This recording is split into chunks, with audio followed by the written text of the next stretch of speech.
আসসালামু আলাইকুম ভাই, আমাদের টেরি শপ আপনি আসছেন, সন্ধ্যা থেকে বসে আছেন, তো খুবই কষ্ট করছেন, আমরাও কাজ করে আপনার প্রোডাক্ট বুঝিয়ে দিয়েছি। তো আলহামদুলিল্লাহ, আপনি কোথায় থেকে আসছেন বা আমাদের এখান থেকে কি কি প্রোডাক্ট নিয়েছেন, কয়টা প্রোডাক্ট নিয়েছেন, একটু বিস্তারিত আমাদের কাস্টমারদের জন্য জানান।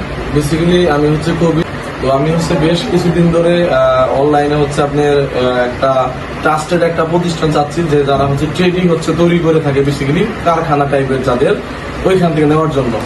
তো সামহাও ভাইয়ের হচ্ছে ইউটিউব একটা ভিডিও দেখা, তো ওই ভিডিও দেখে আমি গতকাল আসছিলাম। তো ভাইয়ের সাথে কথা বলে আমার ভালো লাগছে, এবং তাদের প্রোডাক্ট এবং তাদের প্রাইজিং অনুযায়ী পারফেক্ট। আমার জায়গা থেকে আমি স্যাটিসফাইড। আমি হচ্ছে 6টা ডেটি নিয়েছি। তো ভাইয়ের আমি হচ্ছে টাকাটা বুঝে দিতে চাই। তো ভাইয়ের পেজ মনে হয় আপনার টেডি মার্ট, রাইট? হ্যাঁ, terry shop video. Teddy short video. আচ্ছা ভাই, একটু টাকাটা একটু চেক দিয়ে রাখেন, ঠিক আছে? আর টেডি যদি আপনি হোলসেল লাগে তাহলে ভাইয়ের সাথে কন্ট্যাক্ট করতে পারেন। ওকে, ধন্যবাদ ভাই। Okay, okay. আর আপনার সাথে কথা বলে ভালো লাগলো। আর অবশ্যই ভাই, আশা করবো যে আপনি সবসময় আমাদের সাথে যোগাযোগ করবেন। ইনশাআল্লাহ, ইনশাআল্লাহ। আর আপনিও আপনার এদিকে তাকাই কথা বলি। সেটা আমরা অবশ্যই Okay. দোয়া করি। Okay, বেশ। আমরা কথা বলে ভালো লাগলো। আসসালামু আলাইকুম। ওকে বস। আচ্ছা।